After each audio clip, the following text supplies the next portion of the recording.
Good morning class. चलिए शुरू करते हैं पार्ट सेकंड जो हमारा लेसन 11 का है, जिसमें हम लोग इकोनॉमिक डेवलपमेंट की बात कर रहे हैं। आज हम बात करेंगे सर्विस सेक्टर की। पिछले लेक्चर में हम लोगों ने इंडस्ट्री की और एग्रीकल्चर की बात कर ली है। अब हमारा जो थर्ड सेक्टर है सर्विस सेक्टर, हम उसकी बात कर रहे हैं। तो सर्विस सेक्टर क्या होता है बेटा? Information and technology, bank, insurance, financial institution, ये सब सर्विस सेक्टर के अंदर आते हैं। ठीक है ना। तो India is the one more leading country और वर्ल्ड सॉफ्टवेयर में हम लोग एक लीडिंग कंट्री हैं हम सब पूरे वर्ल्ड में। ठीक है। Cotton and small scale industries are notable features of industrial growth in country has been emphasizing on development cotton and scale industries. Cotton and small scale industries traditionally industry हमारे यहाँ पुरानी इंडस्ट्रियाँ हैं। ठीक है। तो मेड बाय फैमिली मेम्बर्स। जब कब क्या होता है, farmer busy in 6 month in year they have no work. मतलब एक बार क्या हो, खेती में जैसे मान लो उन्होंने फसल बो दी, उसके बाद कुछ एक बीच में एक पीरियड आता है जब उनके पास कोई काम नहीं होता, तब ये सब चीज़ें वो कर सकते हैं। जैसे कि various traditional product, basket, small toys, ये सब बना सकते हैं वो लोग, जिससे उनकी इनकम बढ़े। Pure family can earn money without much capital investment. ज़्यादा कैपिटल इन्वेस्टमेंट भी नहीं होता, जिससे उनका इनकम बढ़ जाता है। ठीक है। अब इसके बाद आता है economic development for 5 year plan.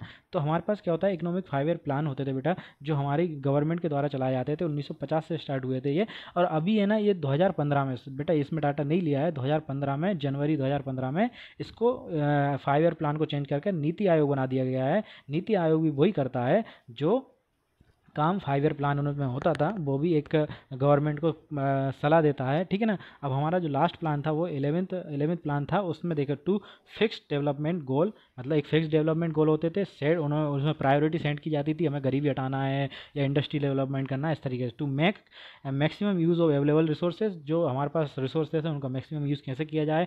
The products produce goods and income earn by them should be distributed judiciary, मतलब जो इनकम जो आएगा या जो प्रॉफिट आएगा सब में बढ़ सके। The aim of 5 year plan is to enhance the development of planning. At present 12th plan चल रहा था, कब आप तक बेटा? आपका 2015 के पहले तक। ठीक है। अब लेकिन आपका नीति आयोग काम करता है। किसान क्रेडिट जो योजना थी वो 1988 और 1999 में आई थी, और इसमें क्या होता था, इसमें किसानों को शॉर्ट टर्म लोन दिया जाता था, मतलब बहुत लीस्ट इंटरेस्ट रेट पर दिया जाता था। ठीक है। फिर आपका क्रॉप इंश्योरेंस, जैसे मान लो आपको मैंने बात की मानसून वाला जो हमारे यहाँ फैक्टर चलता है, मान लो कभी कभी बारिश तेज हो गई, कभी बारिश हुई नहीं, तो उसमें जो क्रॉप खराब हो गई है उसके लिए उनको बेनिफिट दिया जाता है। To insure the crop against the natural calamities मतलब कभी बारिश हुई कभी बारिश नहीं हुई, तो इसके लिए इंश्योरेंस दिया जाता था क्रॉप का, तो उससे जो किसान हैं उनको फ़ायदा होता था। ठीक है। अब हम बात करेंगे मेजर इकोनॉमिक प्रॉब्लम्स की। ठीक है। तो मेजर इकोनॉमिक प्रॉब्लम क्या क्या है बेटा? At the Asian times Indian economy rich, बहुत हमारी पहले बहुत अच्छी थी। हम इंडस वैली सिविलाइजेशन की बात करें, मिडाइवल पीरियड की बात करें, तो हमारी बहुत ज़्यादा रिच इकोनॉमी थी। कितनी रिच थी उसका इसमें एक एग्जांपल दिया है कि हम लोग जो इसके सिल्क था हमारा, उसके लिए रोमन पीपल हमें गोल्ड देते थे इक्वल। मान लो एक आपने 1 kg सिल्क दिया तो 1 kg वो गोल्ड देते थे, इतना ज़्यादा हमारे रिच था इकोनॉमी उस समय। ठीक है। अब धीरे धीरे क्या हुआ, हमारे पास प्रॉब्लम क्या क्या है हमारे पास? तो द प्रॉब्लम्स आर, पहली है हमारे पास पॉपुलेशन। तो हम बहुत लंबा पॉपुलेशन रख के बैठे हुए हैं। The rapid growth of population in 1951 हमारे पास 36 करोड़ लोग थे, बट कि जब 2011 की सेंसस देखें तो हमारे पास 121.6 करोड़ लोग थे। तो इतना सारा जो हमारे पास पॉपुलेशन है उसको मैनेज करने में दिक्कत आती है। और ये सब क्यों हो पाया, इसके कारण क्या थे? इसके कारण थे desire to have a child run family, मतलब लड़का होने की जो लालसा होती है ना, लड़का होगा वो फैमिली को चलाएगा। फिर चाइल्ड मैरिज, उनको बचपन में शादी कर देना, इसके कारण ये पॉपुलेशन ग्रोथ बढ़ गया। तो इसमें कुछ हमारे पास फैक्टर हैं। Due to population growth in agriculture land and fertile soil forestry decrease, because देख क्यों बेटा? इंक्रीज इन पॉपुलेशन, उससे पॉपुलेशन इंक्रीज हुआ, जिससे हमें रोड वगैरह बनाने पड़े, रेजिडेंशियल बनाने पड़े, हॉस्पिटल बनाने पड़े। ठीक है। Allotment of land, airport, bus stand, communication बढ़ा। फिर large area of land soil is use in constructing house and bricks care. ठीक है। फिर ग्राजिंग, एक जो पशुओं को, एनिमल्स को हम लोग चारा वगैरह कराते हैं, वो भी एक समस्या है। Due to the cutting of forestry, आप धीरे धीरे आपने पूरा जंगल काट दिया, फॉरेस्ट्री काट दी, वो भी एक समस्या है कहीं ना कहीं। ठीक है। जो इकोनॉमिकल की प्रॉब्लम है। अब सेकंड जो प्रॉब्लम आती है poverty is a complex problem required to include minimum need of respect of food, cloth, housing and education level. ये मेन फंड हैं जो यदि व्यक्ति को नहीं मिल रहे हैं तो पॉवर्टी लाइन में आ रहा है। ठीक है, तो हम बात करें the government first identify the peoples. अब इनको गवर्नमेंट क्या करती है, इनको सबको इनमें सब में सुधार लाने के लिए तो गवर्नमेंट पहले आइडेंटिफाई करती है ऐसी फैमिलियों को और उनको देती है क्या बेटा, पॉवर्टी लाइन डिक्लेयर करती है कि उनको पॉवर्टी लाइन के ऊपर आते हैं या नीचे आते हैं, और नीचे आते हैं तो उनके लिए फिर फ्री में ये सब चीज़ें प्रोवाइड की जाती हैं। ठीक है ना, तो government first identify the person family below the poverty line to provide the card, and second provide them help to employment to such to that they में भी अपलेट वो ऊपर आ सकें। ठीक है, फिर इसके बाद अनएम्प्लॉयमेंट है, people work in various field to earn their livelihood. ठीक है, वो हम बहुत सारी जगह काम करते हैं, लेकिन यहाँ पे एक आता है unemployment. Unemployed is a situation where person mentally and physically fit है लेकिन उसको आप एम्प्लॉयमेंट नहीं दे पा रहे हैं, वो अनेबल है फाइंड करने के लिए, उसको बोलते हैं अनएम्प्लॉयमेंट। ठीक है ना, तो ये भी हमारी एक कहीं ना कहीं इकोनॉमिकली प्रॉब्लम है, जो एक बहुत बड़ा जो यूथ का जो वर्ग है वो घर पे बैठा रहता है, काम नहीं करता, उससे इकोनॉमी बढ़ नहीं पाती। यदि वो भी काम करे प्रॉपर तो हमारी इकोनॉमी जीडीपी बढ़ेगी। ठीक है, तो ये सब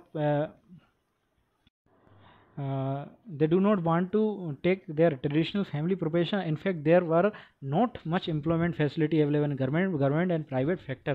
इतनी ज़्यादा फैसिलिटियाँ भी नहीं हैं कि ना गवर्नमेंट और प्राइवेट सेक्टर में कि प्रोवाइड कॉलर एम्प्लॉयमेंट, जो वाइट कॉलर वाला जॉब होता है ना वो ऐसा मिल सके। तो educated jobless people should concentrate on the traditional employment. ठीक है, अब the central government pass the ग्रामीण रोजगार गारंटी योजना इन 2005 under this provision has made provide one adult family, मतलब एक व्यक्ति को आपको 100 दिन का रोजगार दिया जाएगा, इसको बोलते हैं वो 5 किलोमीटर के अंदर अंदर। ठीक है, तो the scheme will force in 600 district 2010 तक। ठीक है, according to the gazetteer of India dated 30/12/2009 Gramin Rozgar guarantee 2015 has been renamed Mahatma Gandhi national Gramin Rozgar guarantee अभियान, इसको मनरेगा बोलते हैं। ठीक है, इसका रीनेम कर दिया गया था। तो ये 100 डेज़ का रोजगार देती है आपके फैमिली में एक व्यक्ति को। ठीक है, और 5 किलोमीटर के अंदर देती है। और प्राइस राइज भी एक तरीके से आप देखेंगे धीरे धीरे जैसे जैसे डेवलपमेंट हो रहा है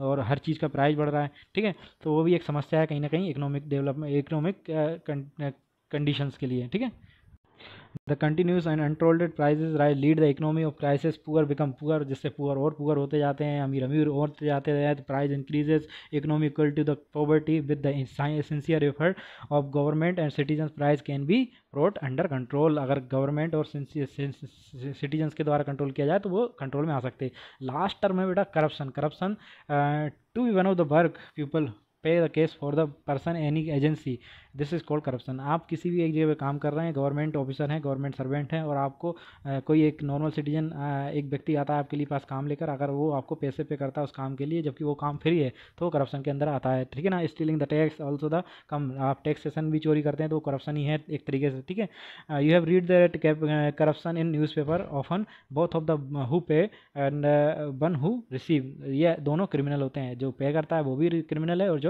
देता है वो भी, जो देने वाला है वो लेने वाला, दोनों क्रिमिनल होते हैं। ठीक है ना, beside the above issues the increasing population has a lead to pressure on open land in cities. Sometimes historical buildings are used as office and public libraries etc. Sometimes they are used in dumb good children use as playground. Sometimes they rest to ground to make new construction. ठीक है, तो ये बेटा आपकी पूरा chapter था जो economical development हमने इंडिया के बारे में पढ़ा कि क्या क्या उसकी हमने ग्रोथ देखी, एग्रीकल्चर देखा, इंडस्ट्री देखी और इकोनॉमिक प्रॉब्लम देखी हमने लास्ट में देखा। तो इकोनॉमिक प्रॉब्लम आपको याद करनी चाहिए, बहुत बहुत इंपॉर्टेंट है। आई होप आपको समझ में आया होगा। Thank you.